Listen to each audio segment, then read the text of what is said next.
Hello everyone, welcome to TSN Education. Today we will do mineral power resources from Resources and Development book, chapter 3rd, part 4th.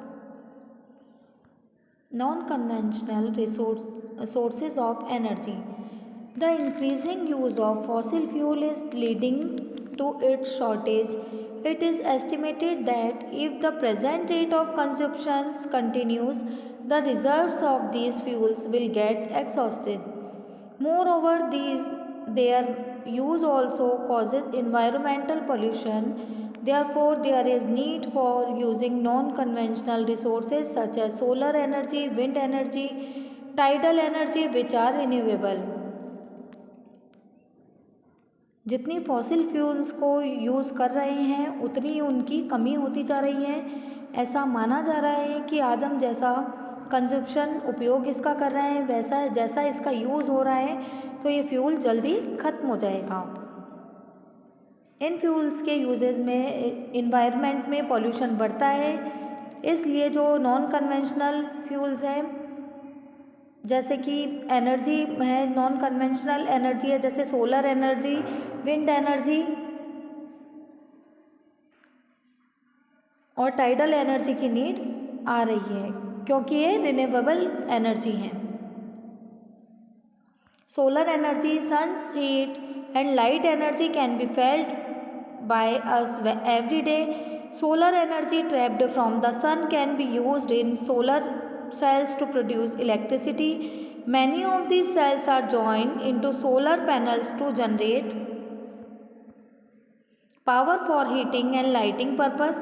The technology of utilizing solar energy benefit a lot of tropical countries that are blessed with abundant sunshine. Solar energy is also used in solar heaters, solar cookers, solar dryers, besides being used for community lighting and traffic signals. Solar energy हमें daily जो सन की heat और जो हमें धूप मिलती है इसकी लाइट एनर्जी, सोलर एनर्जी जो सन से मिलती है उसे सोलर सेल्स में ट्रैप कर लिया जाता है जिससे कि इलेक्ट्रिसिटी प्रोड्यूस होती है।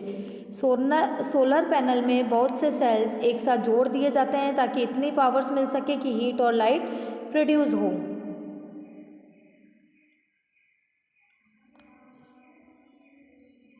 इस सोलर एनर्जी से बहुत सी जो ट्रॉपिकल कंट्रीज़ को काफ़ी बेनिफिट हुआ है क्योंकि वहाँ पर ज़्यादा सनशाइन होती है।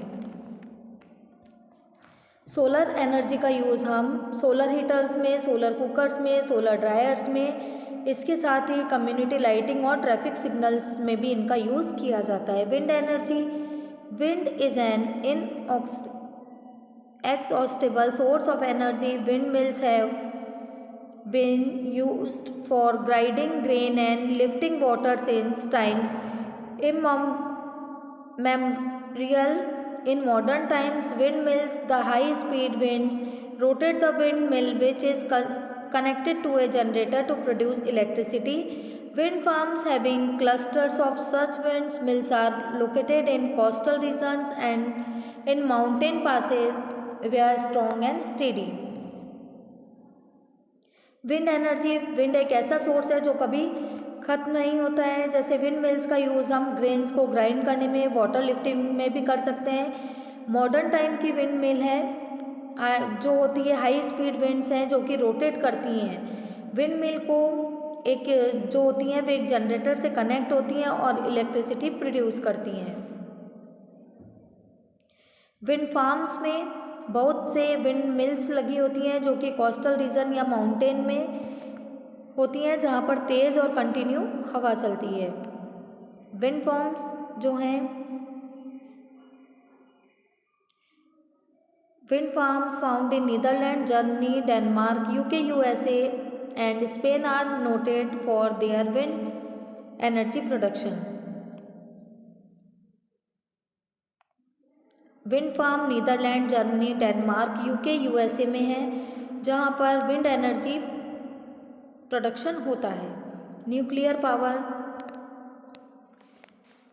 Nuclear power is obtained from energy stored in the nuclei of atoms of naturally occurring radioactive elements like uranium and thorium. These fuels undergo nuclear fission in nuclear reactors and emit power. Nuclei power की जो energy हमें nuclei से मिलती है, जो कि उन atoms जो कि natural occurred radioactive elements हैं, जैसे कि यूरेनियम और thorium. These fuels undergo nuclear fission in nuclear reactors and emit power. ये फ्यूल न्यूक्लियर फिशन और न्यूक्लियर रिएक्शन में जाकर तेज पावर को एमिट करते हैं. The greatest producer of under nuclear power are US and Europe. In India, Rajasthan and Jharkhand have large deposit of uranium. Thorium is found in large quantities in the monazite sands of Kerala. The nuclear power station in India are located in Kalpakkam in Tamil Nadu, Tarapur in Maharashtra, Rana Pratap Sagar near Kota in Rajasthan, Naroda in Uttar Pradesh and Keg in Karnataka. Nuclear power में सबसे बड़े जो producer हैं वह USA और Europe हैं. India में राजस्थान, झारखंड, जहाँ यूरेनियम ज़्यादा डिपॉजिट होता है. थोरियम मोनोसाइट जो केरला में ज़्यादा क्वांटिटी में मिलता है. इंडिया में न्यूक्लियर पावर स्टेशंस हैं कलपक्कम जो कि तमिलनाडु में है, तारापुर जो कि महाराष्ट्र में है, राजस्थान के कोटा के पास राणा प्रताप सागर, नरोड़ा उत्तर प्रदेश में तथा कैग जो कि कर्नाटका में स्थित है. Geothermal energy, heat energy obtain from the earth is called geothermal energy. The temperature in the interior of the earth rises steadily as we go deeper. Sometimes the earth rises, sometimes this heat energy may surface itself in the form of hot springs. जो geothermal energy, जो heat energy हमें earth से मिलती है उसे geothermal energy कहा जाता है. जैसे जैसे हम अर्थ की डीप जो गहराई में जाते हैं टेम्परेचर वहाँ का बढ़ता जाता है. कई बार हीट और एनर्जी इतनी बढ़ जाती है कि अर्थ के सरफेस तक आ जाती है और जो कि हमें हॉट स्प्रिंग्स की फॉर्म में मिलती है. इस हीट एनर्जी को पावर जनरेट करने में यूज़ किया जाता है. इसे जियोथर्मल एनर्जी जो कि हॉट स्प्रिंग्स के रूप में आती है, इसका यूज़ हम this heat energy can be use for generate power. इसका यूज़ पावर को जनरेट करने में किया जाता है. Geothermal energy in the form of springs has been use for cooking, heating and bathing for several years. USA has the world's largest geothermal power plants, followed by New Zealand, Ireland, Philippines, and Central America. In India, geothermal plants are located in Manikaran in Himachal Pradesh and Puga Valley in Ladakh. यह geothermal energy जो hot springs के रूप में आती है, इसका use हम cooking, heating, bathing में कई ईयर से कर रहे हैं.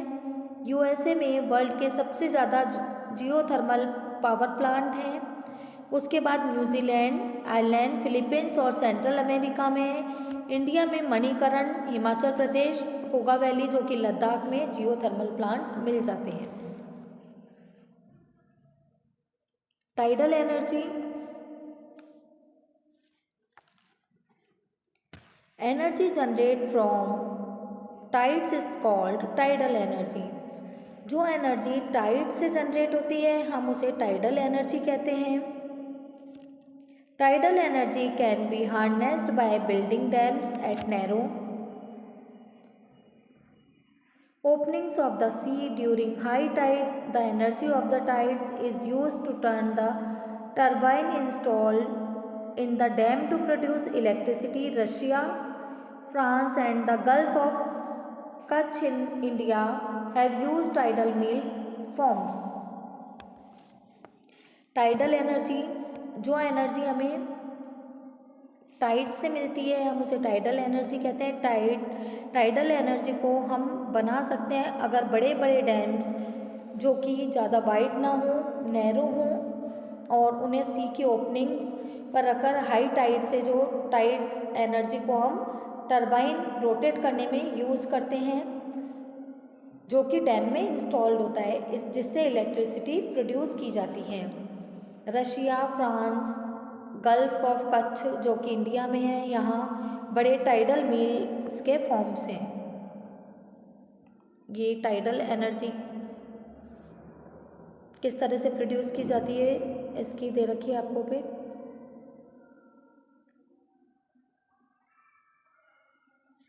बायोगैस,